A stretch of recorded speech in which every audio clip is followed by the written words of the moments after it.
आज मी तुमच्यासोबत शेअर करत आहे खसखसची भाजी.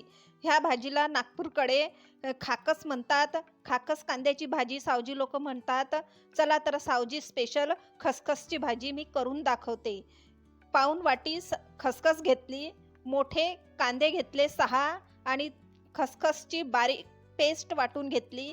एका पातेल्यात तेल घेतलं, भरपूर तेल लागतं ह्या भाजीला. मोहरी घातली, जिरं घातलं, कांदा घातला.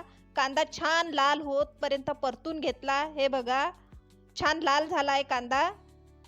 आणि त्यात खसखसची पेस्ट घातली आणि छानपैकी परतून घेतलं. हे बघा, आता त्याच्यात तिखट घातलं, हळद घातलं, मीठ घातलं चवीपुरतं आणि चिमूटभर सावजी मसाला घातला.